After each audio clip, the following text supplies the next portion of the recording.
На практика всеки човек иска някакви подобрения в живота си. Да заработва повече, по-добре да изглежда, да бъде по-здрав, да подобри взаимоотношенията си с близките си или с хората като цяло, да бъде по-добре развит духовно и личностно, да няма кредити и дългове, за да му бъде спокойно и радостно на душата. Но как да постигнем всичко това? Има един интересен модел – пирамидата на логическите нива на Робърт Дилц. Това е инструмент, който ни помага да осъзнаем причинно-следствените връзки. Защо имаме в живота си това, което имаме? И най-важното, показва конкретната точка на прилагане на определени усилия, които по-ефективно от всичко друго водят към положителни изменения в живота ни. В това видео ще ви покажа класическия модел на тази пирамида на логическите нива и ще ви дам най-важните допълнения към нея. Без тези допълнения този модел или ще ви остане една интересна теория и няма по никакъв начин да повлияе на вашия живот, или ще ви помогне да достигнете тези цели, които в крайна сметка ще ви доведат до прекрасни последствия. Затова непременно изгледайте това видео до края, дори и да сте запознати с този модел. А сега да разгледаме тази пирамида. Първото, базовото ниво. Това е нивото на обкръжението ни. Това е всичко, което ни обкръжава и всичко, което имаме. Тоест дом, автомобил, хора, приятели, семейство, отношения, здраве. Ние винаги правим нещо, за да създадем определени подобрения на това ниво. Това е нивото на нашите постижения. На ниво обкръжение пряко влияе следващото ниво. Това е нивото действия, поведение. Тоест всичко, което имаме в живота си е пряко или косвено следствие от нашите действия. И това е очевидно. Изменението на всяко ниво се предизвиква от изменението на по-високото ниво. Ако искам изменение на ниво обкръжение, е нужно да направя тези действия, които ще ме доведат до тези изменения.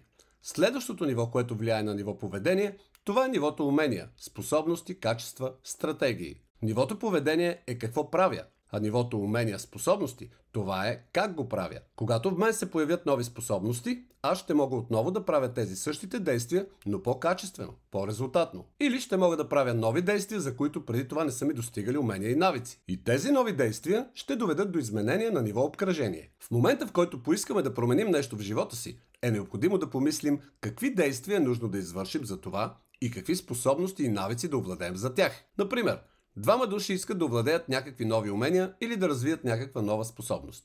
Единият проявява усърдие, старае се, обучава се, слуша наставниците си и след определено време овладява желаните умения. А другия се пробва, не се обучава, само се опитва и след време зарязва всичко. Така и не развива тези умения.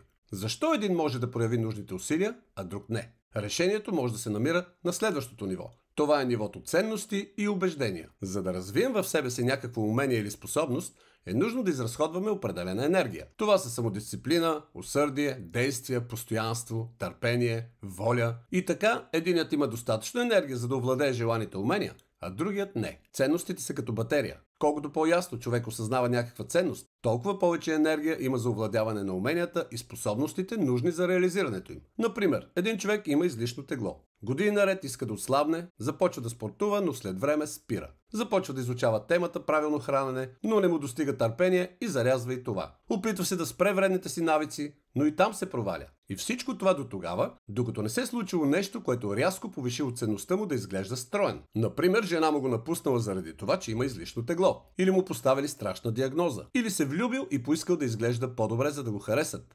Ценности – това е онова, което е важно за нас. И по правило ценност се изразява с една дума. Например, свобода, успех, стройно тяло, здраве. А убежденията е това, в което човек вярва. Например, свободата – това е ценност. Но отговорите на въпроса какво за теб е свободата, защо за теб тя е важна, какво те прави свободен и така нататък, всичко това са убеждения. Тоест, свободата като понятие, като ценност във всеки един от нас е еднаква, но всеки от нас има различни убеждения какво точно представлява тя. Затова самата ценност свобода за всеки човек е индивидуална. В момента, в който проявите някаква ценност, у вас се появява тяга да развиете умения и способности, съответстващи на тази ценност. Вие започвате да правите определени действия в нужното количество, защото дадената ценност ви мотивира. Тези действия с практиката се превръщат в умения и така е възможно, но не гарантирано, да способствате за изменения на ниво обкръжение. Защо не е гарантирано? На теория, ако всички правим плюс-минус еднакви действия, ние трябва да получим плюс-минус еднакви резултати. Но на практика нещата не са толкова прости. От какво още зависи резултата, ще ви разкажа в следващото видео. А сега да продължим по-нататък.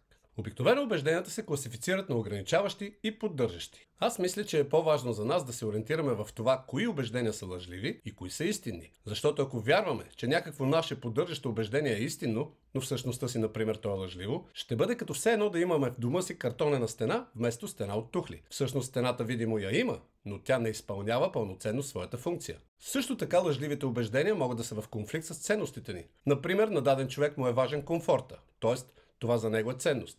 Неговите убеждения му казват, че за това са му нужни пари. И той решава да започне бизнес. Но дълбоко в него стои още едно убеждение, че да се занимава с бизнес, например, да общува с хора, тук-там да рискува, да взима сложни решения, това за него е ужасен дискомфорт. Съответно, той получава конфликт между ценности и убеждения. Той си иска комфорта, за което са му нужни пари.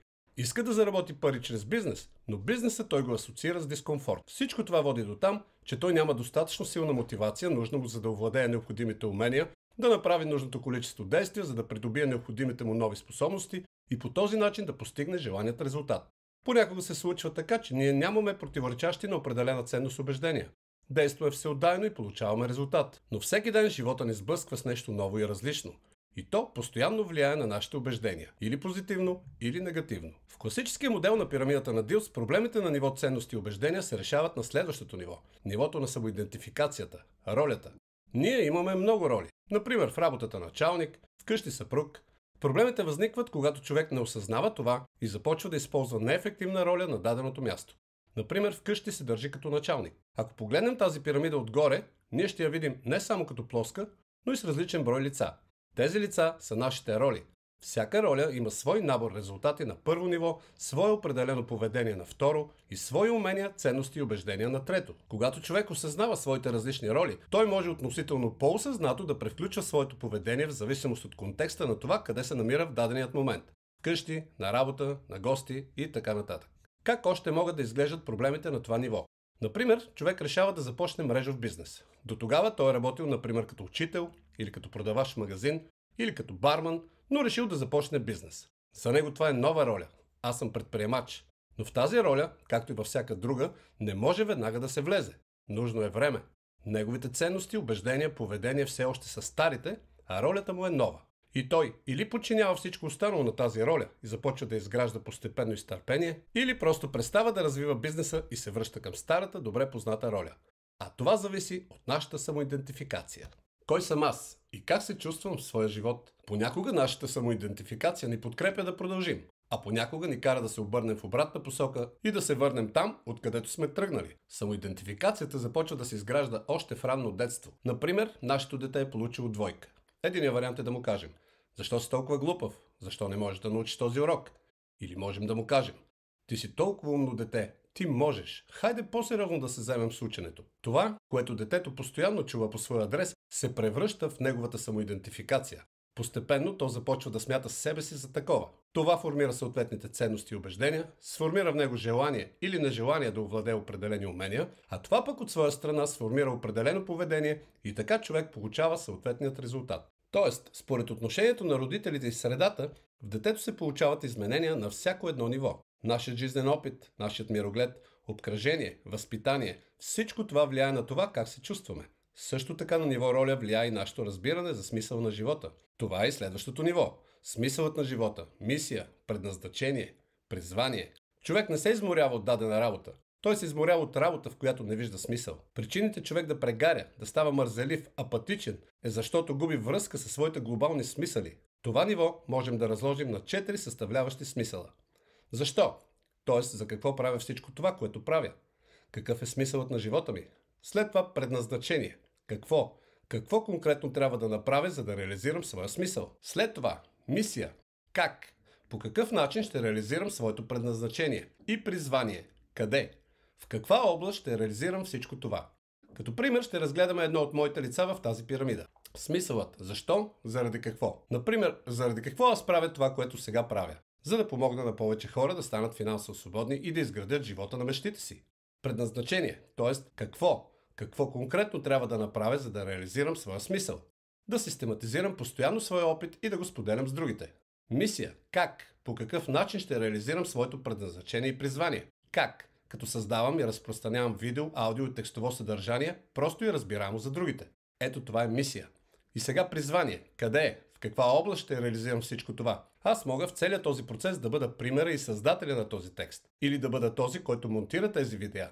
Или този, който ги разпространява. Или да правя всичко изброено самостоятелно. По този начин се създават екипи за постигане на която и да е мисия. Тоест, мисията е една, но във всеки един човек в този процес може да има свой смисъл, свое предназначение и призвание. Един пише текстове, друг участва в кадрите, трети монтира видеото и така нататък. Тоест, всеки има своя роля, свой набор от умения и действия. Как да открием смисъла? За какво правиш всичко това? Например, размишлявайки, аз си задавам въпроса. Защо започна този бизнес? Отговор. За да повиша дохода си. А това за какво ти е нужно? За да живея по-добре, за да създам по-добри условия на живот на моето семейство, родители, деца и поколения. А това защо ти е нужно? За да имам възможност да помагам на другите. А това за какво? Заради това и това. И така, постепенно, като матрешка, човек се придвижва към своя глобален смисъл, докато не открие сърцевината на отговора за какво живея. Когато знаеш заради какво живееш, ти намираш ресурси, възможности и време, за да реализираш своя глобален смисъл. Ето така изглежда модела на пирамидата на неврологическите нива на Робърт Дилц. Критиците на този модел се съгласили, че тази пирамида помага по-подробно да видиш пътя към решението на проблемите или постигането на която и да е цел, но отбелязали, че иерархичността на нивата не е съвсем логична и аз съм съгласен с тях. Според мен ниво мисия и ниво роля влияят на нашите ценности и убеждения по-малко, отколкото ценности и убеждения влияят на мисията и роля. Тоест, нашите убеждения сформират нашата представа за самите себе си. Тоест, те сформират нивата роля и смисъл на нашето съществуване. Убежденията са ключът, който трансформира абсолютно всички нива. Работата с убежденията е популярна тема, около която има много недостоверна и псевдонаучна информация. И обикновено убежденията, псевдоспециалистите ги разделят на ограничаващи и поддържащи. След това те предлагат да открием и да трансформираме ограничаващите ни убеждения, като се опитват да построят нови, поддържащи убеждения. По какъв начин го правят? Обикновено предлагат афермации, като във филма Тайната, медитации, позитивни утвърждения, както и други подобни методики в различни вариации. Всички тези методики ние можем условно да наречем работа с нашия начин на мислене. Или както е модерно да се казва, работа с подсъзнанието. И обикновено нещата, които не бива да се докосват, често попадат в псевдонаучна езотерика, където може абсолютно не притеснявайки се от своята фантазия, не интересувайки се от факти и достоверност, да обясняват на хората как всъщност са подредени законите на Вселената. Квантови полета, вибрации, вълни. По тази тема е изписано огромно количество книги бестселери от различни автори, като например Джон Кехол, Джо Диспенза, Вадим Зеланд и много други автори, които предлагат свои методики как с помощта на промяната на мислене можем да променим живота си. Аз потвърждавам и имам силни доводи, че всички тези методики много добре се продават, но те не работят на практика. Защо? Нека да разберем. Основната базова концепция на езотеричната визия за света е следната. Ти можеш да имаш всичко, което искаш, ако наистина вярваш в това. Силата на мислите и силното желание могат да трансформират реалността около тебе. В твоето подсъзнание е заложена огромна сила, достатъчно е просто да я събудиш и тя ще построи живота на мечтите ти. Нека си представим, че това наистина е така и че тази вълшебна методика могат да овладеят дори децата и че те могат да започнат според своите желания да трансформират действителността. Аз мисля, че ще се получи отличен сценарий на някаква трагикомедия. По какво се отличават децата от възрастните? Картината на света на възрастните е по-обстойна. Те притежават по-голям запас от знания, преживявания, наблюдения, жизнен опит. Ние можем условно да си представим, че мирогледа на детето по скалата от 1 до 10 е 2. А колко е тогава по тази скала мирогледа на възрастния? 10? Много силно се съмнявам. Аз мисля, че е около 5. Тоест, ако дадат на повечето хора възможност да трансформират света около себе си в такъв, какъвто те искат той да бъде, то би се получил сценарий за постапокалиптична комедия с елементи на филми за възрастни. Всъщност, повечето от авторите на тези методики се опитват лъжливите ограничаващи убеждения, които стоят в човека и не му дават да постигне някакви цели, да ги променят на лъжливи, поддържащи убеждения.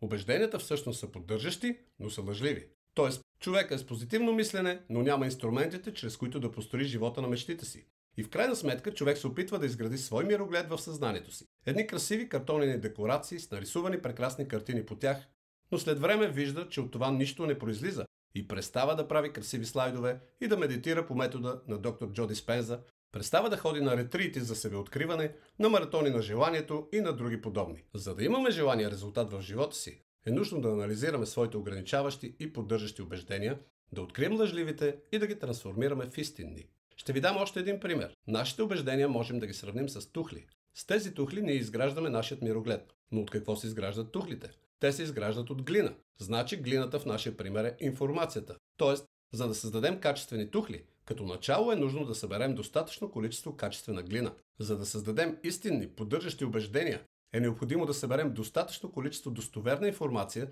да я анализираме, да размишляваме над нея, да търсим доказателства за нейната истинност. Лъжливата информация създава лъжливи убеждения, дори те да са много красиви. А лъжливите убеждения не работят. Медитирай и животът ти ще се подобри, без да правиш каквото и да е друго. Това е като стена от картон с нарисувани тухли. Изглежда красиво, но не можеш с нея да си построиш дом. Сега възниква въпрос и то не е един. Откъде да черпим достоверна информация? Как да разберем, че тя е достоверна? Как от тази информация да създадем истинни поддържащи убеждения? За това ще поговорим в следващото видео.